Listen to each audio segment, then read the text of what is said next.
한번 따라 하실까요? 온전한 믿음의 사람을 세우는 지도자. 온전한 믿음의 사람을 세우는 지도자. 자, 디도스를 금요일마다 계속해서 살펴보고 있는데 오늘 네 번째 시간입니다. 하나님께서 디도라고 하는 사람을 사도 바울의 제자였는데 그를 바울이 그레데라고 하는 곳에 목회자로 남겨두었습니다. 디도를 그레데에 섬에 바울 사도가 남겨둔 이유가 뭐였는지 지난주에 살펴보았습니다. 이유가 세 가지였습니다. 하나는 부족한 일을 채우기 위함이었습니다. 그 부족한 일은 거짓 선지자들과 할례를 강조하는 유대인들이 교리를 변개하고 사람을 믿는 자들을 흔들리게 만들었기 때문에 그 부족한 교리에 대하여 온전한 지식의 전달을 위하여 이 디도를 그 그레데라고 하는 섬에 교회에 남겨두었습니다. 뿐만 아니라 장로와 집사, 즉 교회를 이끌어갈 지도자를 사람을 세우기 위하여 그레데에 이 디도를 떨어뜨려 두었습니다. 세 번째로는 지도자만 가지고 교회를 운영할 것이 아니라 그 지도자들과 함께 교회를 이루며 교회를 만들어가야 할 일반 성도들이 믿음이 온전해야 되는데 이들의 믿음이 입으로는 주를 시인하지만 그 시인하는 것과 달리 삶의 현장에서는 그 믿음이 증명되지 않는 불일치가 있었습니다. 그래서 믿음을 온전하게 하도록 입술의 시인과 삶의 믿음의 그 열매가 일치하도록 성장과 성숙을 도모하기 위하여 누구를 그레데에 남겨두었느냐 하면 바로 이 디도를 남겨두었습니다. 오늘은 저 세 번째, 즉 사람을 세우고 믿음을 온전케 하기 위하여 성도들의 성장과 성숙을 도모하기 위하여 구체적으로 그러면 어떻게 해야 되는지에 대한 세부적인 지침을 제공하고 있는 내용이 오늘 본문의 말씀입니다. 먼저 그 말씀을 살펴보기 전에 1장 13절에서 이 믿는 자들, 성도들의 믿음을 온전케 하는 것이 디도의 임무였음을 분명히 밝히고 있습니다. 같이 한번 읽어볼까요? 시작. 이 증언이 참되도다. 그러므로 내가 그들을 엄히 꾸짖으라. 이는 그들로 하여금 믿음을 온전하게 하고. 믿음을 어떻게 한다고요? 온전하게 한다. 믿음을 온전하게 하여 사람을 세우고 성장하고 성숙시키는 것이 이 디도의 또 다른 목적이었습니다. 그런데 그 목적을 이루기 위해서는 세부적인 목표, 세부적인 스킬, 디테일이 필요한데 그 디테일까지도 자세하게 누가 알려주고 있느냐 하면 서성 사도 바울이 디모데에게 알려주고 있는 것입니다. 자, 그렇다면 온전한 믿음의 사람으로 세우기 위해서는 어떻게 해야 될까요? 첫 번째로 한번 따라 하실까요? 세움의 방법. 세움의 방법. 자세하게 가르쳐 주는데 어떤 방법으로 사람을 세우는지를 먼저 알려줍니다. 어떤 방법으로 세워야 할까요? 세움의 방법 세 가지를 사도 바울이 디모데에게 알려주고 있는데요. 첫 번째 방법은 설교 사역과 성경 공부를 통하여 믿음에 걸맞는 그들의 삶의 그 성장과 성숙을 세우라는 겁니다. 1절 말씀 같이 한번 읽어볼까요? 1절 시작. 오직 너는 바른 교훈에 합당한 것을 말하여. 바른 교훈에 합당한 것은 복음입니다. 복음을 말하고요?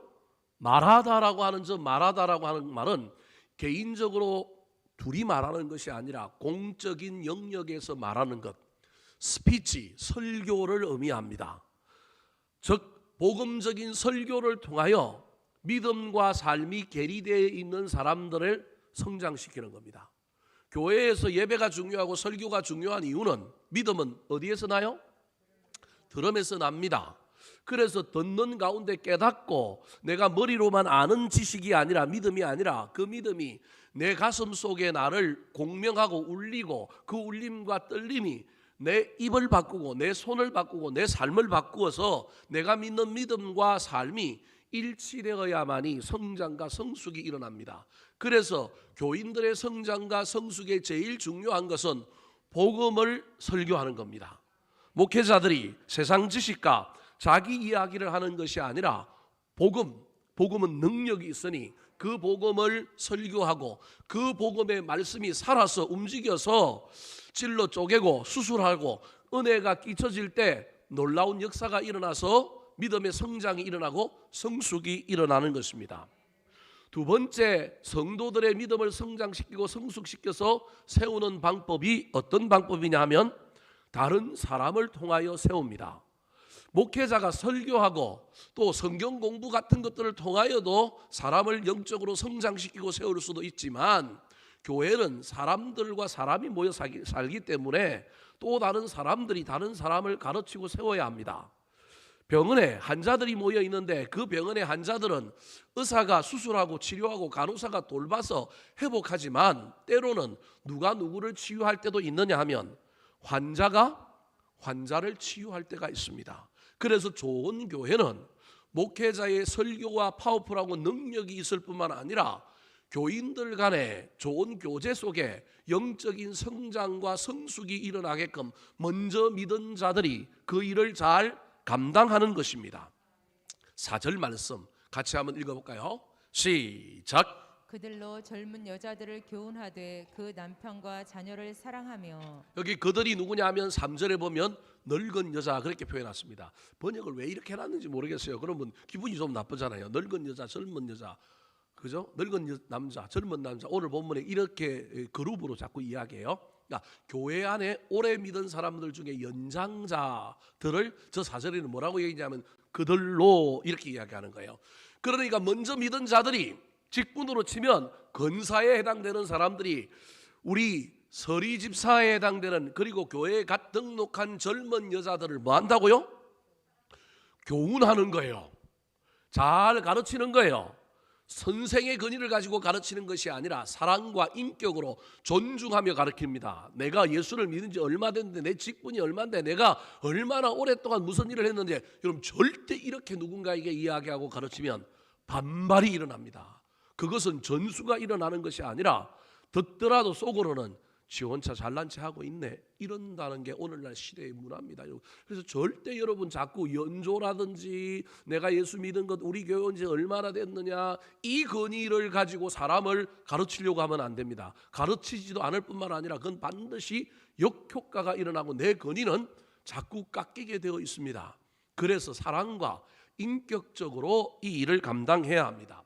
좋은 공동체는 필수적으로 존재하는 리더십이 있는데, 그게 뭐냐 하면 거룩한 대모, 거룩한 어머니가 교회에 있습니다.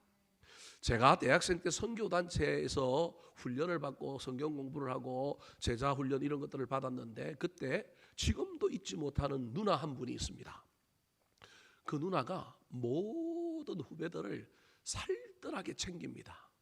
밥도 사주고요, 어려운 일 있으면 고민도 들어주고요, 뭐만 하면 챙기고요. 그 누나는 딱 얼굴만 보면 누가 근심이 있는지 다 압니다. 그래서 모든 후배들이 그 누나만 만나면 마음이 편해요. 그 누나만 만나면 그냥 녹는 거예요. 근데 그 누나가 졸업을 딱 하고 난 다음에 그 누나를 이을 또 다른 거룩한 데모가 나타났어야 되는데, 그 데모가 없는 바람에 사람들이 여기저기서 아파서 쓰러지고 넘어지고 자빠지고 전부 신음소리를 내는 거예요. 그 얼마나 공동체 안에 자기를 주장하고 막 자기를 드러내고 내가 대장이라고 말하는 그런 사람이 아니라 조용히 사람들을 섬기고 세우는 그런 데모와 같은 사람이 있을 때, 그 사람으로 말미암아 많은 사람이 위로를 받고 치유를 받고 신앙이 성장하고 성숙하는지 모릅니다. 오늘 본문에 그 이야기를 하고 있는 것입니다. 한 사람이 아니라 그래도 적어도 교회 안에 조금 연장자라고 하는 사람, 직분이 높은 사람들은 어떻게 해야 되느냐 하면 젊은 여자들을, 나이 든 여자들이 어떻게 한다고요? 교훈하는 거예요. 여러분, 이 일이 신앙의 성장과 성숙을 이룹니다. 목회자를 통하여 말씀을 먹고 성경 공부를 통하여 많이 성장하고 성숙하기도 하지만, 또 다른 사람이 사람을 성장하게 하는 놀라운 역사가 일어나야 하는데, 그 일을 먼저 믿은 사람이, 신앙의 연조가 먼저 된 사람이, 직분이 높은 사람들이 이 일을 잘 감당하면 교회 안에 신앙의 불일치가 일어나고 믿음이 조금 약했던 사람들이 성장하고 성숙하여 세워지는 아름다운 일이 일어나게 되는 것입니다. 우리 교회 안에 그런 사람들이 많아졌으면 좋겠습니다.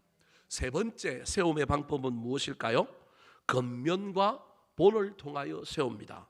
6절 7절 말씀 같이 한번 읽어볼까요? 시작. 너는 이와 같이 젊은 남자들을 신중하도록 권면하되 범사에 내 자신이 선한 일에 본을 보이며 교훈에 부패하지 아니함과 단정함과. 자, 권면을 오늘날로 치면 신방입니다. 또는 개인적인 인격적인 관계 속의 상담을 의미합니다. 물론 저 권면은 교인이 할 수도 있지만 저 6절에 너는 이와 같이라고 할 때 이 너는이 해당되는 사람이 누구냐 하면 디도입니다. 디도가 젊은 남자들을 상담해주고 젊은 남자들을 신방 가서 뭐 하는 거예요? 권면한다는 얘기입니다. 왜 나이 든 사람에게는 안 하고 젊은 사람들에게 하느냐? 이유는 간단합니다. 디도가 뭐 하기 때문에? 젊기 때문에. 꼭 뭐 나이 든 사람을 무시해서 그렇다는 게 아니라 젊은 세대들과 공감하는 부분이 있기 때문에 그들을 잘 돕고 세워서 상담하고 신방 가서 권면하는 일들을 통하여 그들의 신앙을 세워줌으로 같이 함께 리더십을 형성하고 그 그레데 교회를 만들어 간다는 의미가 저 안에 있는 것입니다. 그런데 권면만 하면 안 되고 7절에 보면 반드시 디도가 해야 될 일이 또 하나 있는데 그것이 무엇이라고요? 선한 일에 본을 보이는 것입니다. 여러분, 이건 목회자뿐만 아니라 교회 안에서도 반드시 누군가가 본을 보임으로 말미암아 사람이 세워진다고 하는 것을 기억하시기 바랍니다. 정리하면 말씀으로 사람이 세워집니다. 교제 가운데 누군가가 사랑으로 동료들이 교인들이 사람을 세울 수 있습니다. 신방이나 또는 상담이나 이런 것들로 세울 수 있습니다. 또 다르게는 본으로 세울 수 있습니다. 그런데 아무리 이 네 가지를 해도 이게 없으면 안 됩니다. 뭐가 없으면 안 될까요? 11절에 나옵니다. 우리 11절 말씀 같이 한번 읽어볼까요? 시작. 모든 사람에게 구원을 주시는 하나님의 은혜가 나타나. 그 위에 뭐가 부어져야 된다고요? 하나님의 은혜. 은혜가 부어지면, 그래서 11절 뒤에 보면 12절부터 13절 14절에 보면 은혜가 부어져서 어떤 일이 일어난지를 쭉 설명하고 있는 거예요. 목회자는 말씀으로, 성경 공부로, 신방으로 권면하고 말씀을 선포하는 일을 통하여 교회 안에 또 다른 선배들이, 신앙을 앞서가는 사람들이 여러분 교훈하는 일들을 통하여 잘 도와주고 성장하고 양육해야 합니다. 더 나아가서 신방과 권면과 상담, 더 넘어가서 목회자뿐만 아니라 교회 안에 누군가가 본을 보임으로 말미암아 성도들이, 갓 등록한 새신자들이 또는 교회 안에 아주 젊은 성도들이 성장하고 성숙하여 세움을 입는데 거기에 반드시 소금처럼 있어야 되는 것이 있는데 그것이 무엇이라고요? 하나님의 은혜라는 겁니다. 여러분, 지금까지 제가 설명했던 것을 우리 교회 안에 새가족이 또는 우리 교회 등록하여 신앙생활을 하는 사람들의 성장과 성숙에 대한 이야기로 받아들이면 됩니다. 교회는 이것이 있어야 하는 겁니다. 사람이 세워지려면 반드시 말씀이 있어야 되고요. 사람과 사람 사이의 사랑과 인격적인 교제 가운데 양육이 있어야 되고요. 신방이 있고 상담이 있어야 되고요. 앞서서 본을 보이는 사람이 있어야 될 뿐만 아니라 그 모든 것을 깨워주고 그 모든 구설을 잘 알맞게 깨워서 만들어주는 것이 은혜라고 하는 사실을 잘 기억하여 우리 교회에 이 5가지 이 세움의 방법들이 살아 역사하게 되기를 우리 구주 예수 그리스도의 이름으로 축원합니다. 큰 두 번째입니다. 사람을 세우기 위해서는 어떻게 해야 될까요? 세움의 내용이 있습니다. 첫 번째로는 세움의 방법을 디도에게 바울 사도가 어떤 채널을 통하여 어떤 방법을 통하여 사람을 세울 것인가로 얘기했다면, 그럼 그 안에 뭘 채울 것이냐? 상담도 하고 권면도 하고 본도 보이고 막 양육도 할 때 그 안에 구체적인 내용은 무엇을 채울 것이냐? 세움의 내용에 대한 이야기도 구체적으로 말하고 있습니다. 그 세움의 내용을 총 5개 그룹에게 각각 맞는 맞춤의 솔루션을 제공합니다. 5개 그룹이 늙은 남자, 늙은 여자, 그 다음에 젊은 여자, 젊은 남자, 그 다음에 5번째가 종이라고 하는 사람들이 오늘 본문에 나옵니다. 여러분 읽어도 잘 몰랐죠? 이 5개 그룹이 나오는 거예요. 자, 뭐 늙은 남자, 늙은 여자, 젊은 남자, 뭐 젊은 여자는 알겠는데 종에 대한 이야기가 나오는 것은 여러분 이 당시 초대 교회가 얼마나 희망의 종교요 희망의 교회였는지 그 당시 노예 생활을 하는 사람들이 그 고단한 삶 속에서 희망을 볼 수 있는 종교가 기독교였던 거예요. 자신들에게 희망을 주는 거예요. 꿈을 주는 거예요. 그래서 노예 생활을 하는 노예들이 어디를 나온 거냐면 교회를 나와서 예수를 믿는 거예요. 이게 놀라운 초기 기독교 복음의 내용인 거예요. 그랬더니 종들도 많이 나왔는데 이 종들이 그 당시에는 억압받고 종들은 사람 취급을 받지 못했는데 이 종들에게 너희들이 주인들보다 더 거룩한 윤리, 더 거룩한 인격으로 성부하라고 사실은 이야기하고 있는 거예요. 여하튼 5그룹에게 이 세움의 내용들을 하나하나 설명하면서 그들을 향하여 이런 것들을 준비하고 이런 것들을 없애고 이런 것들을 받아들임으로 너희들이 성장하고 성숙한 하나님의 백성들로 세워져라 이야기하고 있습니다. 자, 그렇다면 구체적으로 살펴봅시다. 늙은 남자, 나이든 연장자들에게는 무엇이 필요하다고 얘기하고 있을까요? 자, 2절 말씀 같이 한번 읽어볼까요? 시작. 늙은 남자로는 절제하며 경건하며 신중하며 믿음과 사랑과 인내하며 온전하게 하고. 여러분, 모든 계층들에게 하고 있는 말은 중간에 뭐가 많이 있어요. 덕목들이 많이 있는데 중요한 건 제일 뒤에 나오는 동사를 전부 꾸며준다고 보면 됩니다. 안 그런 문장이 간혹 있긴 한데요, 저 가운데 있는 건 전부 마지막 동사를 꾸며주는 거예요. 그러니까 마지막 동사가 핵심인 거예요. 가운데 있는 건 필요 없다는 게 아니고 그걸 해야만이 그렇게 되기는 하지만 저 문장은 원래 늙은 남자는 어떻게 하라고요? 온전하라는 거예요. 이게 무슨 말일까요? 나이에 걸맞게 늙으라는 거예요. 나이에 걸맞게 신앙의 성장과 성숙을 이루라는 거예요. 말이 좀 이상한 것 같죠? 익어가라는 거예요. 나이가 들었는데도 그 나이에 신앙의 연조가 깊어졌는데도 거기에 걸맞지 않은 익어감과 능숙함과 원숙함이 없는 신앙생활은 안 된다. 어른이라고 한다면, 신앙생활을 오래 했다고 한다면 그 원숙함과 능숙함과 그 온전함을 가지고 많은 사람들에게 본이 될 수 있어야 된다. 그게 네가 믿음과 입술의 시인과 믿음과 삶이 일치되는 거다. 그러면서 그러려면 나이가 들어도 돈이 많아도 좀 높은 위치에 있어도 해야 될 덕목을 이야기하는데 뭐라고 얘기해요? 절제, 경건, 신중. 그런데 이 절제, 경건, 신중이 따지고 보면 뭐라는 거예요? 믿음, 사랑, 인내라는 거예요. 믿음으로 온전하고 사랑으로 온전하고 참음으로 온전하라는 거예요. 교회 안에 네가 목사냐, 네가 장로냐, 네가 안수 집사냐, 네가 예수 믿은 지 오래됐느냐? 그러면 넌 믿음으로 온전해져야 돼. 사랑으로 온전해야 돼. 인내로 온전해야 돼. 이런 말인 거예요. 너무 부담 갖지 마십시오.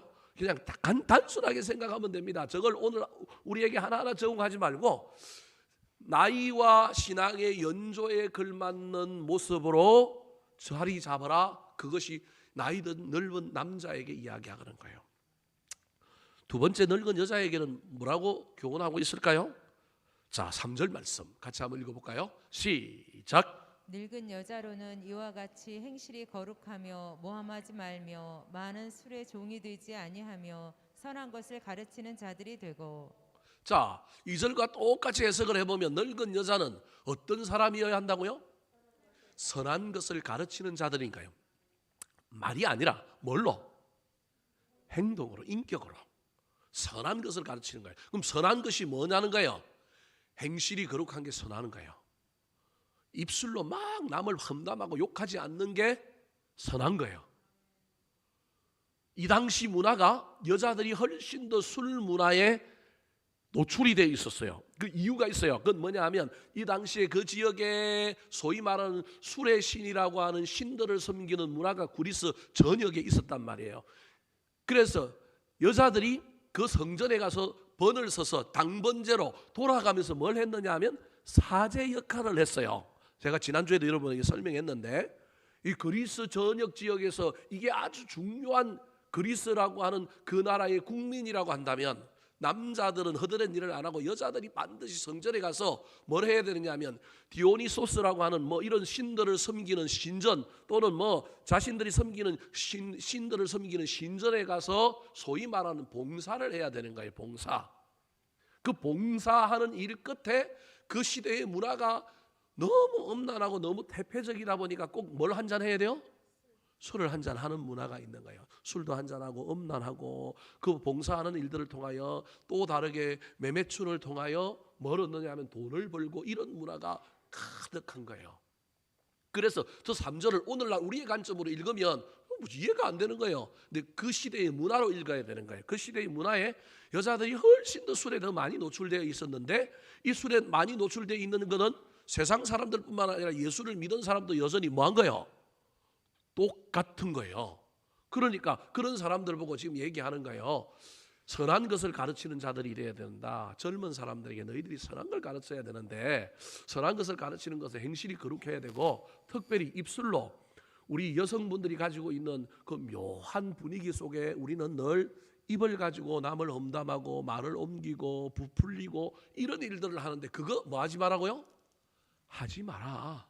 남자하고는 조금 다르죠. 예수를 믿은 지 오래된 연장자들에 해당되는 그거하고는 좀 다른데 남자들은요 품위를 지켜서 나이에 걸맞게 온전한 모습을 보여주면 되는 건데 교회 안에 나이 든 여자들 소위 말하는 권사님들은 반드시 뭐 하는 사람들이냐면 가르치는 사람들이라는 거예요. 역할이 틀린 거예요. 남자들은 익어가서 그냥 품위 있는 것 온전한 정도를 보여주는 것이지만 교회 안에 이 시대의 교회 안에 오늘날 한국 사회도 마찬가지지만 훨씬 더 일은 누가 더 많이 해요? 여자들이 훨씬 더 많이 한다는 거예요 사실은. 근데 그 여자들이 많이 하는 걸 가르치는 자들이 되라라고 하는 의미로 이해하면 되는 거예요. 근데 그때 여자들이 해야 될 것은 뭘 가르쳐야 되냐면 뺀질거리는 거, 나쁜 것. 여러분 이것을 가르치는 것이 아니라 뭘 가르쳐야 된다고요? 선한 것을 가르쳐야 되는 거예요. 그래서 한 공동체 안에 한 조직 안에 좋지 못한 문화가 더 빨리 전수되고 더 빨리 밑으로 전달되는 공동체와 조직이 있는가 하면 좋은 것이 전수되고 좋은 것이 이게 유산으로 물려지는 공동체가 있는데 그건 앞에 있는 사람들이 먼저 믿은 사람들이 선배들이 어떤 역할을 하느냐에 따라서 달라지는 거예요. 공무원 세계도 마찬가지고요. 저와 같은 목회자의 세계도 마찬가지예요. 앞 사람이 어떤 삶을 사느냐에 따라서 뒤 사람들은 어쩔 수 없이 그 관행과 그 문화 속에 어떻게 할 수밖에 없어요. 따라갈 수밖에 없는 구조를 가지고 있는 거예요. 그걸 안 하려고 얼마나 애를 쓰는데도 불구하고 이미 조직이 그 틀 안에 딱 짜여 있으니까 쉽지가 않은 거예요. 저만 해도 저는 가능하면 노예라든지 이런 데 감투 안 쓰고 안 나가려고 막 얼마나 애를 쓰는지 모릅니다. 그래서 저는 지금도 장자리는 안 합니다. 교만하다 너 일 안 한다 그럴까 봐 저는 그냥 밑에서 지금 몇 년째 뭐만 하느냐 하면 부서 일도 하나 딱 많이 하지도 않고 욕심내지도 않고 어쩔 수 없이 노예와 관련해 일해야 된다면 한 부서 일 하나 하면서 뭐 하느냐 하면 무조건 서기합니다. 보통 서기하고 나면 그 다음에 뭐 하느냐 하면 부장을 하는데 저는 안 합니다. 서기합니다. 그리고 부장들은 손가락 하나 까딱 안 할 정도로 밑에서 얼마나 제가 일을 잘해주느냐 하면 부장들이 그냥 저만 만나면 좋다고 벌써 소문이 나가지고 제가 어떤 부서에 들어가면 사람들이 그냥 저만 부르는 거예요. 너 서기해라 그러는 거예요. 그러면 그 다음에 서기를 했으면 또 뭘 할 거냐 하면 부장을 해야 되는데 저는 안 합니다. 가능하면 안 하려고 애를 씁니다. 이게 제게 타협점입니다. 서기도 안 하면 좋겠는데 안 하면 이 구조 안에서 저놈 별난 놈 이상한 놈 노예 일도 안 하는 놈 이 독특한 놈이라고 그러니 그 소리는 좀 듣기 싫고 그래도 교회 일에 최선을 다하면서 그냥 내가 어떤 일들에 그래도 이 구조 안에서 사람들에게 그렇게 모난 돌이 돼서 정 맞지 않을 정도에 할 수 있는 일은 뭘까? 그래서 저는 외부적인 일들에 가능하면 타이틀 안 맞추려고 애를 씁니다. 유일하게 제가 대학생 선교단체의 은혜를 많이 입었기 때문에 그 대학생 선교단체가 모이는 일들에 제가 관여하면서 그 일은 주구장창 지금도 하고 있습니다. 그것 해봤자 돈 내는 겁니다. 다른 일이 아니라 뭐 막 자랑하고 어디 돌아다니고 이런 것이 아니라 그냥 설 되면 보너스 없다 그러면 보너스 만들어 가지고 간사들 보너스 주고요. 뭐 수련회 간다 그러는데 재정 부족하다 그러면 또 만들어 갖고 주고요. 뭐 그런 일만 합니다. 간섭 안 합니다. 뭐 다른 선교단체들처럼 이사장이 뭐 사역은 어떻게 하고 뭐 이렇게 이런 얘기도 안 합니다. 그냥 잘해라 그러고 한 번씩 밥 사주고요, 후원금 주고요, 이런 일만 주구장창 했습니다. 4년을 했는데요, 할 사람이 없대요. 제가 50대에다가 80년대 학번이잖아요. 그럼 요즘 그 옛날에 386, 지금은 이제 586이 되었는데, 이 586이 요즘 사회에서 지탄받는 그룹이 됐단 말이에요. 그러니까 이제 우리 586은 좀 물러가고 90년대 학번이 리더십을 좀 이어받아서 했으면 좋겠다. 그런데 아무도 안 한다는 거예요. 그래서 제가 지난주 월요일 날 또 이사회를 했는데 또 제가 뽑혔어요. 우리 집 사람은 또 성질을 내요. 그것도 왜 하냐고. 예? 시간은 많이 뺏기지는 않습니다. 1년에만 4-5번만 나가면 되는 거예요, 사실은. 그런데 여하튼 뒤에서 후원하고 돕는 일들을 열심히 해야 되는 겁니다. 그런 거 외에는 가능하면 하지 않으려고 애를 씁니다. 왜냐하면 구조가 탁 있는데 그 구조 안에서 어떤 걸 따라갈 수밖에 없는 상황이기 때문에 필수적으로 가장 적게, 가장 최소한 일들은 하지만 나머지는 나는 교회를 위하여 부름을 받았으니 우리 교회를 최선을 다하리라. 그래서 저는 천국 가서 하나님 앞에 사실은 저는 칭찬받고 싶습니다. 우리 하나님이 네가 맡겨진 교회를 열심히 사랑하다 왔다, 잘했다. 저는 그 말 한마디면 될 것 같습니다. 앞서서 누군가가 본을 보이는 것이 그래서 얼마나 중요한지 모릅니다. 교회 안에 연장자인 여자들, 우리로 치면 건사에 해당되는 사람들은 반드시 기억해야 합니다. 내가 공동체의 다른 사람에게 좋은 것을 가르치고 있는 사람인가?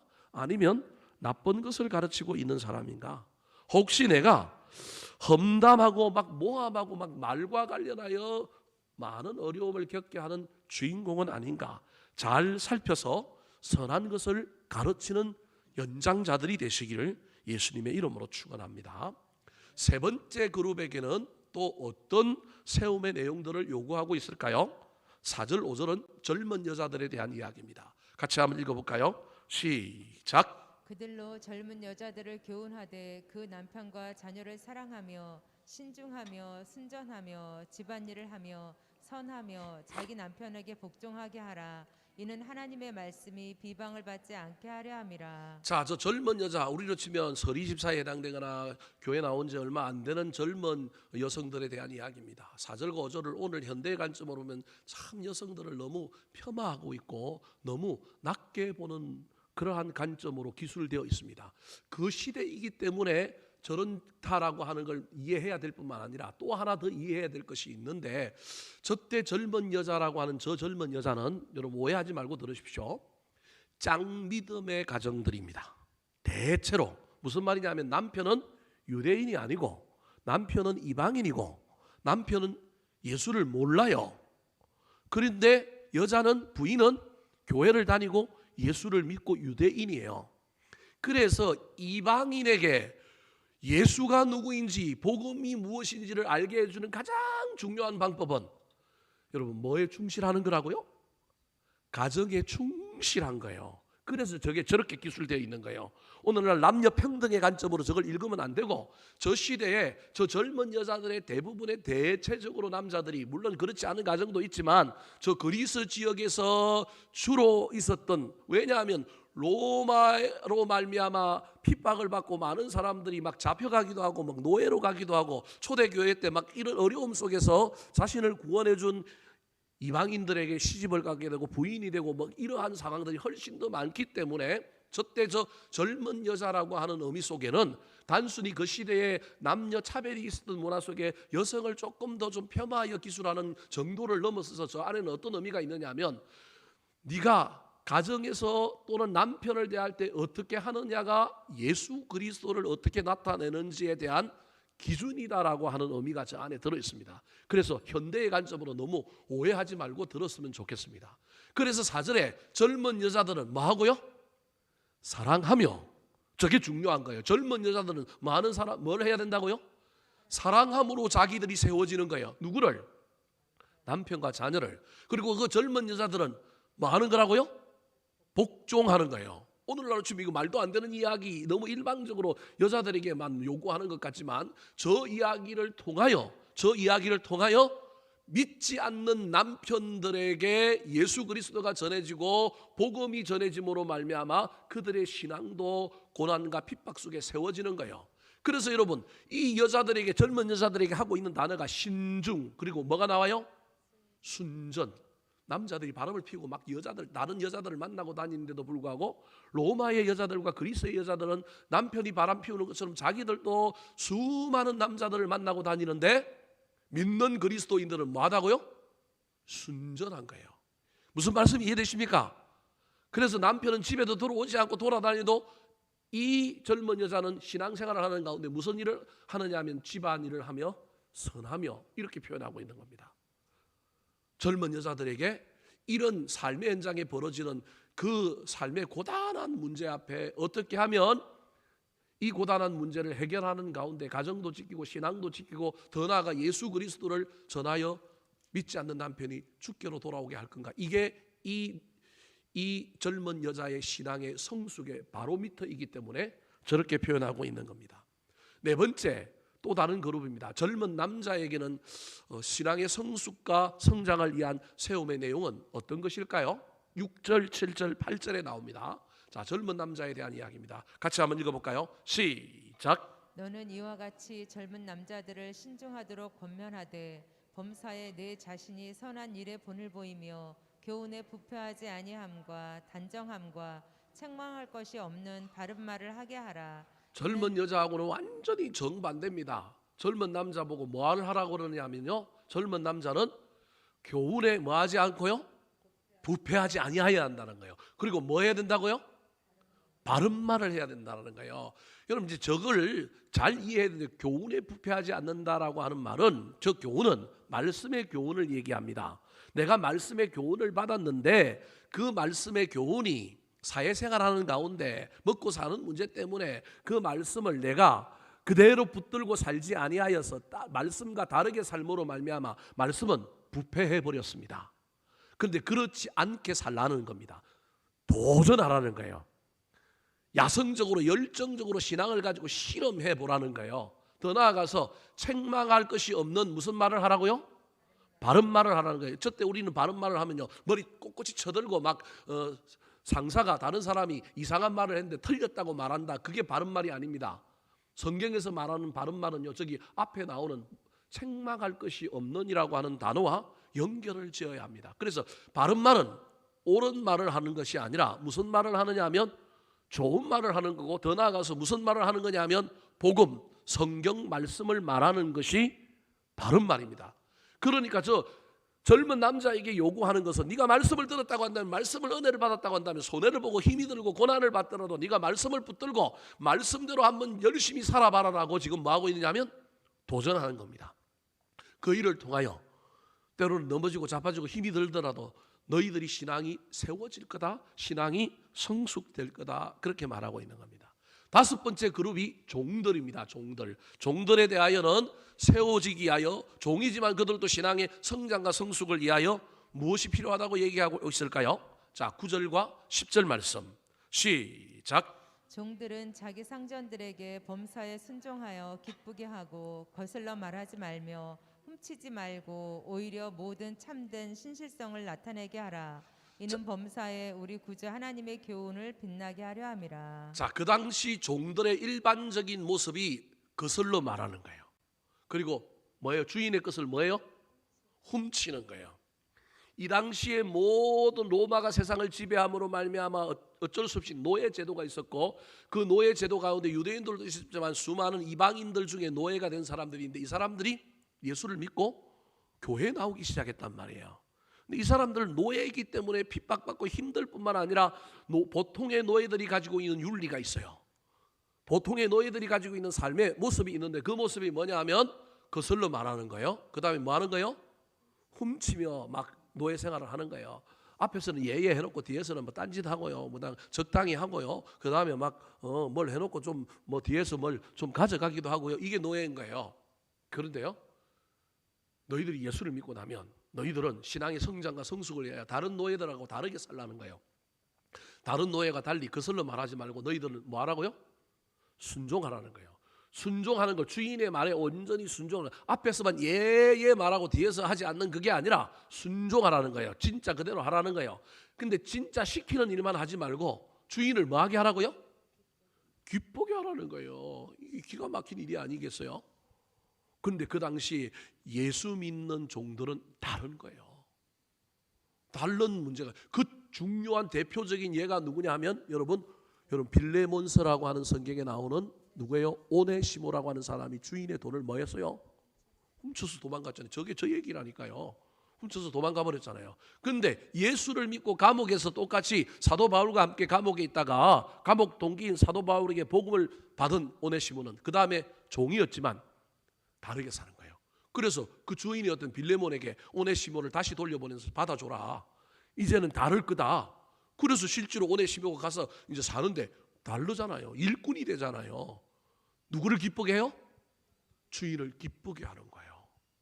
유대인들이 로마의 고관 대작들의 종이었는데 얼마나 다른 종들하고 다른지, 다른 민족하고 다른지를 보여주는 것이 바로 이 이야기의 핵심인 거예요. 훔치지도 않아요. 더 나아가서 여러분 오히려 훔치는 것이 아니라 오히려 모든 참된 뭘 보였다고요? 신실성을 보이는 거예요. 구약의 그 대표가 누구예요? 요셉이잖아요. 요셉이 그렇잖아요. 신실성을 보이는 거예요. 그러니까 종들에게까지 종이라고 고난 가운데 있다고 하찮게 여기진다고 너희들이 한탄하지 말고 종은 종의 자리에서도 신앙의 성장과 성숙을 세워야 한다는 거예요. 그게 지금 이 기도를 통하여 이런 계층들을 잘 양육하고 잘 돌봐서 성장시키고 성숙시키게 하려는 내용인 거예요. 여러분, 내용이 분명해야 그 내용을 이룰 수 있는 겁니다. 나이든 젊은 사람들은 온전해라. 나이든 젊은 여자, 나이든 여자들은 뭐 하라고요? 선한 것을 가르쳐라. 젊은 부인들은 믿지 않는 남편들에게 본이 되려고 너희들이 가정에 충실하면서 사랑하고 복종해라. 젊은 남자들은 너희들 말씀의 은혜를 받았냐? 손해보고 힘들지라도 한번 그 말씀 붙들고 실험하고 도전해봐라. 종들에게는 너희들 종들과 전혀 다른 삶을 좀 살아봐라. 그래야만이 너희들이 성장하고 성숙한다. 그렇게 말하고 있는 겁니다. 정리하면, 여러분 복잡하게 막 계층 나누지 말고 정리하면, 신앙의 성장과 성숙은 시대의 문화를 거스르는 뿐만 아니라 삶의 윤리의, 그 당시의 삶의 윤리가 다른 사람들보다 훨씬 더 아름다운 모습으로 나타나는 신앙의 성장과 성숙을 이루어내는 것이 신앙의 목표였다라는 거예요.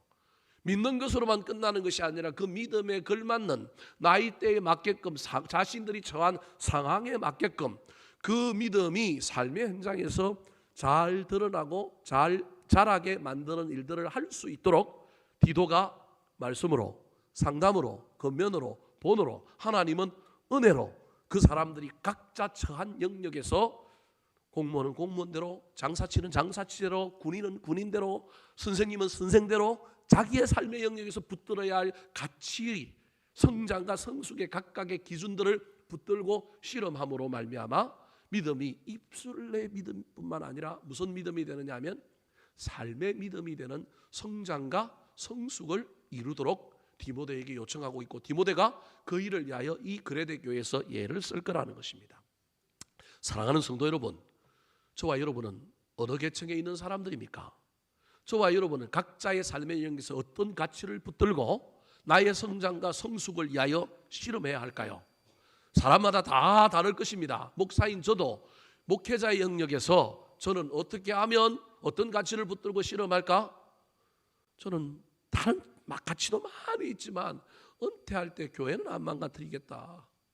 이게 저의 마지막 가치 중에 하나입니다. 어떻게 하면 교회를 안 망가뜨리고, 나도 인간인데 은퇴하고 나면 나도 30년 살아야 되는데, 그죠? 30년을 어떻게 살 거냐? 준비를 해야 되는데 어떻게 할 거냐? 교회에 상관없이 내 살 길 챙긴다고 막 교회에 어떻게 됐든지 그동안 내가 헌신하고 애를 썼으니 그 다음에 교회가 다 책임지시오. 그게 아니라 어떻게 하나님께 지혜를 구하고 상황 속에서 이 일을 만들어 갈까?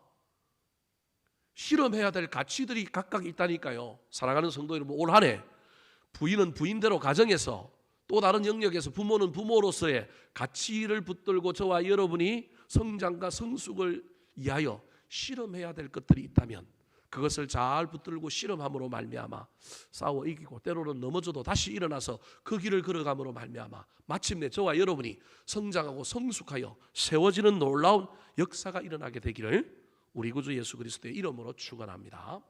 세 번째입니다. 여러분, 온전한 믿음의 사람으로 세우는 지도자인 디도가 사람을 세우기 위해서는 어떻게 해야 되는지를 사도 바울이 세밀하게 가르쳐주고 있는데, 첫 번째로는 세움의 방법이었습니다. 방법 5가지를 제가 여러분에게 소개했습니다.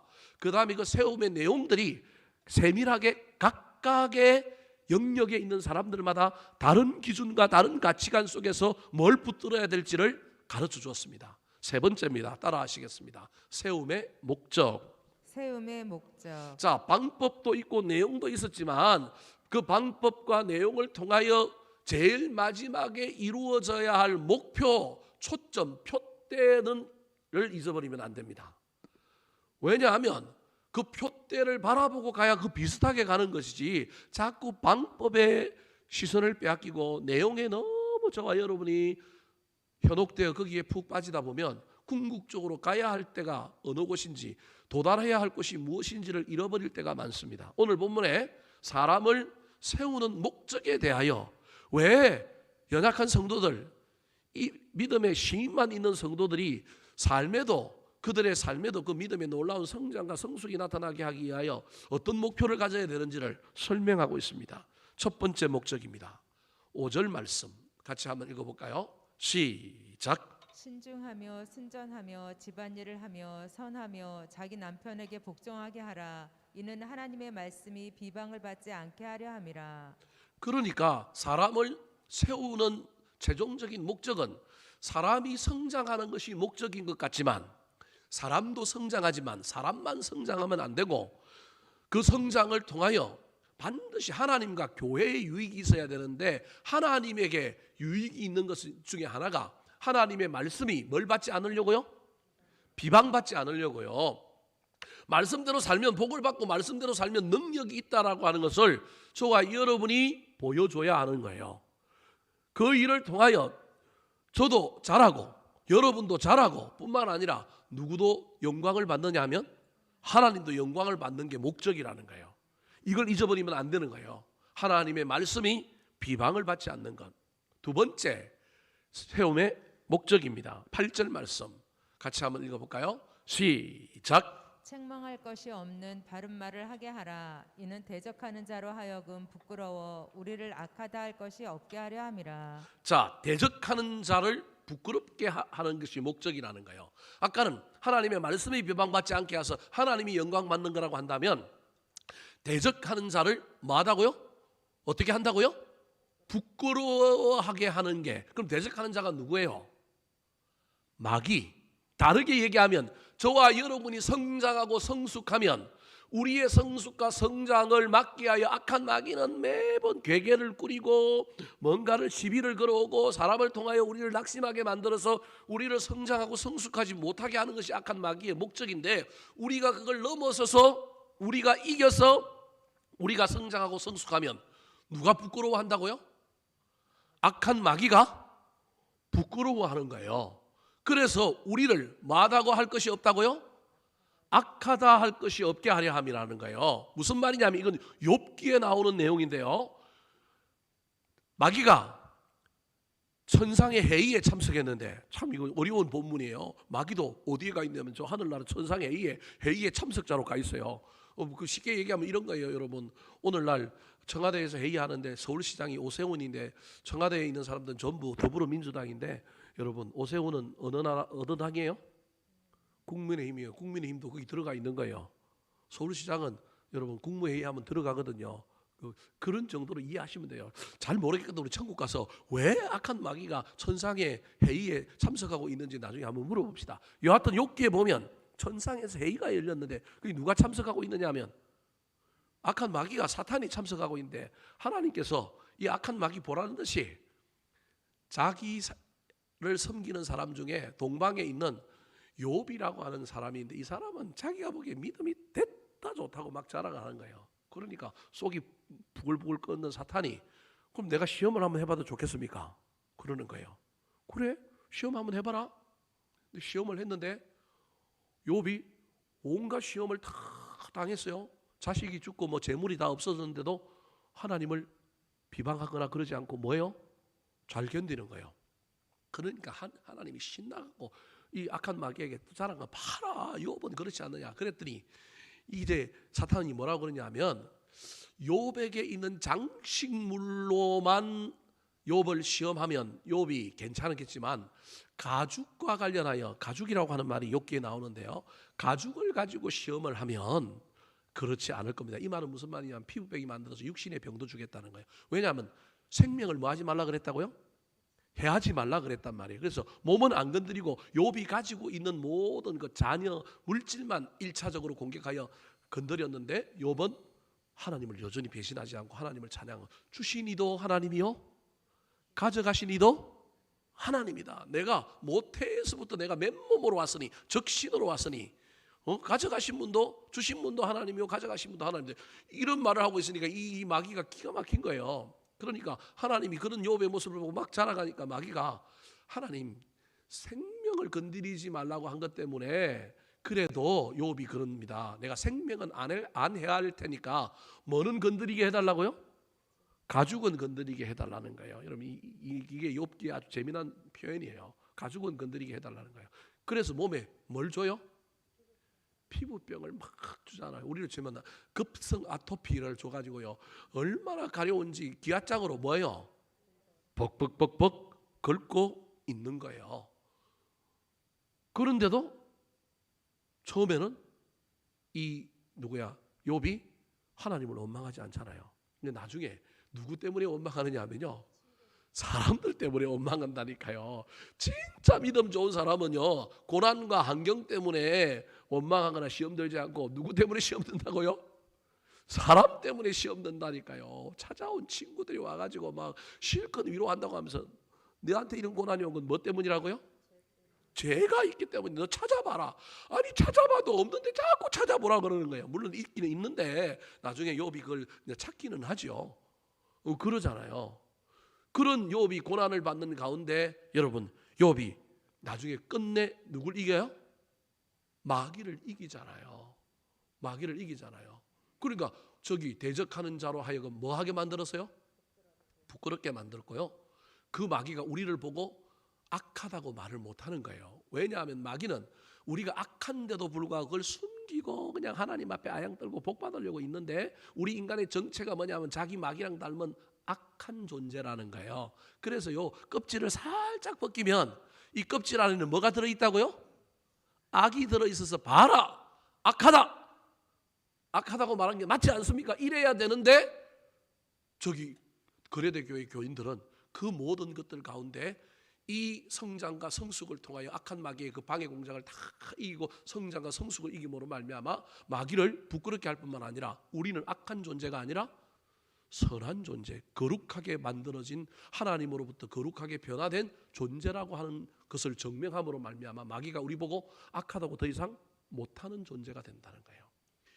이게 저와 여러분의 세움의 목적이라고 하는 사실을 기억하시기 바랍니다. 그래서 우리는 예수님처럼 누굴 이기는 자여야 하냐면 마귀를 이기는 자여야 합니다. 성장과 성숙의 목표가 내가 성숙하고 성장했다는 증거가 뭐냐면 내가 누구를 이기는 거라고요? 마귀를 이기는 거예요. 저와 여러분이 성장하고 성숙하면 내 속에 들어와서 악한 마귀가 나를 막 뒤흔들 때 내가 지지 않고 누구를 이기는 거냐면 마귀를 이겨서 마귀를 부끄럽게 한다니까요. 그게 성장과 성숙의 결과요, 목표예요. 또 다른 목표가 있습니다. 나를 왜 성장시키고 성숙시킬까요? 14절 말씀. 저기 12절부터 13절, 14절 말씀. 자, 먼저 12절, 13절 말씀 같이 한번 읽어볼까요? 시작. 우리를 양육하시되 경건하지 않은 것과 이 세상 정욕을 다 버리고 신중함과 의로움과 경건함으로 이 세상에 살고 복스러운 소망과 우리의 크신 하나님 구주 예수 그리스도의 영광이 나타나심을 기다리게 하셨으니. 12절 앞에 12절 앞에 뭐가 있었느냐면 구원하시는 뭐가 나타나요? 은혜가 나타나면 그 은혜 때문에 그 은혜가 우리를 뭐 한다고요? 양육함으로 말미암아 내가 양육되어 내가 성장하고 성숙해지는 거예요. 그럼 성장하고 성숙해지면 나한테 벌어지는 일이 있는데 뭐냐 하면 정욕을 뭐예요? 버려. 그리고 거룩한 곳에 살아요. 버리고 살게 되는 거예요. 은혜가 나를 양육하면, 은혜가 나를 양육하여 내가 성장하면 나는 버리고 뭐 한다고요? 사는 사람이 되는 거예요. 어디에 사는지 이제 설명하고 있는 게 신중함에 살고 어려움에 살고 경건함에 사는 거예요. 나는 버리고 사는 사람이 되는 거예요. 더 나아가서 버리고 살면서 나는 뭐 하는 사람이냐면 기다리는 사람이에요. 뭘 기다리느냐 하면 복스러운 소망을 기다리고요. 그 다음에 뭘 기다리냐면 그리스도의 영광이 나타나기를 뭐 하는 사람이에요? 기다리는 거예요. 저 말은 하나님의 놀라운 은혜와 영광이 나한테 임해진다라는 거예요. 기다림의 결과, 기다림으로 만남으로 말미암아 나는 버리고 삶으로 말미암아 양육됨으로 말미암아 내 안에 들어온 게 있는데 복스러운 소망이 들어왔고 뭐가 들어왔냐면 하나님의 영광의 강체가 나한테 들어온 거예요. 그러면 내가 그 다음에 어떤 삶을 살까요? 14절 말씀. 자, 14절 말씀 시작. 그가 우리를 대신하여 자신을 주심은 모든 불법에서 우리를 속량하시고 우리를 깨끗하게 하사 선한 일을 열심히 하는 자기 백성이 되게 하려 하심이라.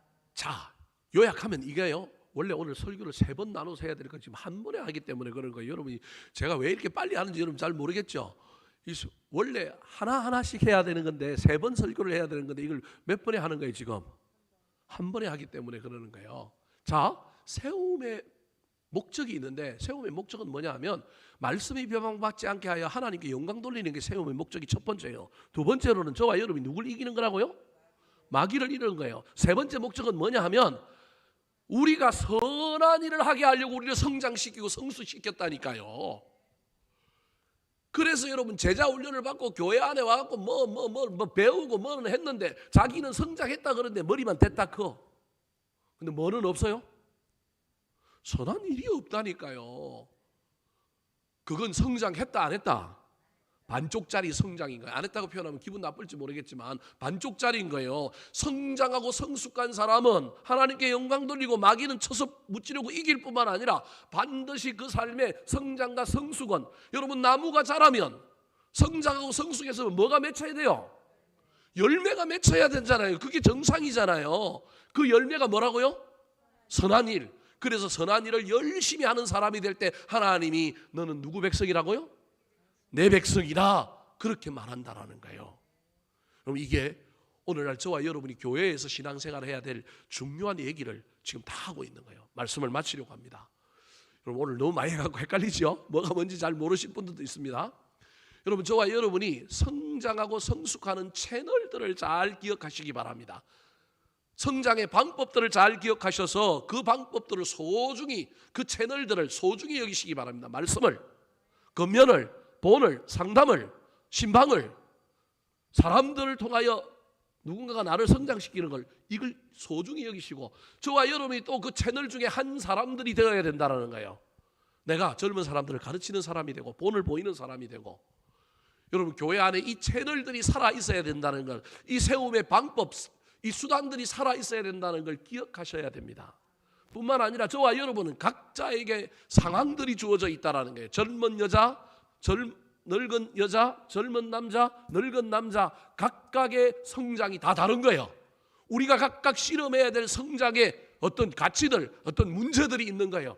그걸 붙들고 저와 여러분이 실험하여 그 성숙의 내용을 이루어야 하는 거예요. 나이 든 남자는 온전하고 나이 든 여자는 선한 것을 가르치고 젊은 여자는 가정에서 자신의 일들을 잘 감당하는 남편을 주께로 인도하고 젊은 남자는 들은 말씀을 가지고 그 말씀대로 한번 실험해보고 종은 다른 종과 다르게 살아가는 선한 신실성을 드러내는 그런 삶을 주인을 기쁘게 하는 그런 삶을 사는 목표가 있다라는 거예요.